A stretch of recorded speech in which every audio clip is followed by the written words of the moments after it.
सुप्रभात बच्चों, आप सब स्वस्थ होंगे। आज हम अपना पहला पाठ शुरू करते हैं। हम पंछी उन्मुक्त गगन के। तो इस पाठ में बताया है कि जो पक्षी हैं वो आसमान में उड़ते हैं, चहचहाते हैं। यदि हम उन्हें पिंजरे में बंद कर दें और दाना पानी सब उनको पिंजरे में ही दे दें तो वे स्वाभाविक रूप खो देते हैं। पिंजरे में रहकर उनको खुला आसमान, बहता पानी, पेड़ की डाल सब कुछ स्वप्न बन जाएगा। तो चलिए हम शुरू करते हैं। हम पंछी उन्मुक्त गगन के। हम पंछी उन्मुक्त गगन के, पिंजरबद्ध न रह पाएंगे। कनक तीलियों से टकराकर पुलकित पंख टूट जाएंगे। पंछी तो आप समझते हो, पक्षी। उन्मुक्त, उन्मुक्त माने होता है खुला हुआ या बंधन रहित, जिसको कोई बंधन ना हो। गगन माने क्या होता है? गगन किसका पर्यायवाची है? आकाश, आसमान का। पुलकित, पुलकित माने होता है रोमांचित। तो इसका इन जो ये पंक्तियां हैं, इनमें कवि कह रहे हैं कि पक्षियों का जो बसेरा है वो खुला आसमान है। वो यदि उनको पिंजरे में हम बंद कर दें तो वो अपना चहचहाना भूल जाएंगे और उनके जो कोमल पंख हैं वो कनक तीलियों, सोने की तीलियों से टकराकर क्या हो जाएंगे? आज़ादी को खो देंगे। वहीं पर टकरा कर ही टूट जाएंगे। हम बहता जल पीने वाले मर जाएंगे भूखे प्यासे। कहीं भली है कटुक निबोरी, कनक कटोरी की मैदा से। तो इसको समझ लीजिए, जो पक्षी हैं वो पिंजरे में मिलने वाली जो सुख सुविधाएं हैं, इन पंक्तियों में कवि कह रहा है कि पक्षियों को बहता हुआ जल पीना पसंद है। हम बहता जल पीने वाले मर जाएंगे भूखे प्यासे। हम भूख और प्यास से मर जाएंगे। पिंजरे में रहकर सोने की कटोरी में जो हमें दाना मिलता है उससे अच्छा हमारे लिए कटुक निबोरी, कड़वी जो निबोरी है, नीम का फल, वो हमें अच्छा लगता है। स्वर्ण श्रृंखला के बंधन में अपनी गति उड़ान सब भूले, बस सपनों में देख रहे हैं तरु की फुनगी पर के झूले। अर्थात स्वर्ण श्रृंखला, स्वर्ण श्रृंखला माने होता है, स्वर्ण माने सोना, श्रृंखला माने जंजीरें, और तरु, तरु माने पेड़, है ना। तो अर्थात पक्षी जो हैं सोने के जंजीरों के बंधन में अपनी चाल, गति माने चाल, और उड़ान, उड़ने का जो तरीका है उनका, वो सब क्या हो गए? भूल गए हैं। बस सपनों में देख रहे हैं तरु की फुनगी पर के झूले। वो सिर्फ सपने में ही पिंजरों के बड़े बड़े पेड़ों को और ऊंची ऊंची शाखाओं पर झूले झूलने का क्या कर रहे हैं? सपना देख रहे हैं।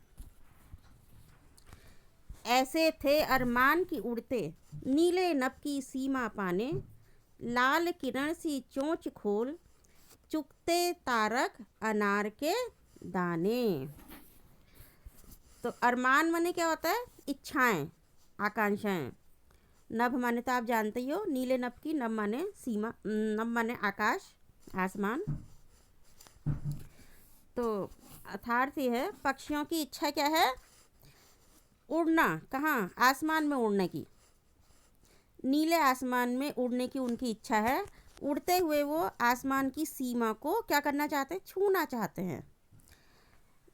वे अपनी चोंच से तारों के समान, तारक अनार के दाने मतलब तारों के समान अनार के दानों को चुगना चाहते हैं। होती सीमाहीन क्षितिज से इन पंखों की होड़ा होड़ी, या तो क्षितिज मिलन बन जाता या तंती सांसों की डोरी। अर्थात सीमाहीन क्षितिज क्या हुआ? जिसकी कोई सीमा ना हो। क्षितिज क्या होता है? जहाँ पर धरती और आकाश हमें आपस में मिलते हुए प्रतीत होते हैं। मिलते तो कभी नहीं है ना, लेकिन हमें सिर्फ प्रतीत होते हैं। होड़ा होड़ी, होड़ा होड़ी माने क्या है? प्रतियोगिता, या जो हम शर्त लगाते हैं एक दूसरे से, वो हुई होड़ा होड़ी। तो इन पंक्तियों का अर्थ देख लेते हैं अब हम। आसमान में उड़ते हुए पक्षियों के पंखों में एक प्रतियोगिता या एक मतलब आपस में एक दूसरे से आगे बढ़ने की क्या होती है? होड़ लग जाती है। वे आसमान की उस सीमा को छू लेना चाहते हैं जहाँ जिसका कोई अंत नहीं है, जहाँ पर धरती और आसमान मिलते हुए प्रतीत होते हैं। या तो क्षितिज मिलन बन जाता या तंती सांसों की डोरी। तो वो चाहते हैं कि या तो हम उस सीमा को छू लें आसमान की, या फिर हमारी सांसों की डोरी टूट जाए, अर्थात हम क्या करें? हमेशा के लिए इस दुनिया से चले जाएं। तब या तो हम उस सीमा को छू लें, मंजिल अपनी प्राप्त कर लें, है ना, अथवा मंजिल को प्राप्त करने की चाह में उनकी सांसें उखड़ जाती हैं और मिलन की जो इच्छा है वो अधूरी ही रह जाती है।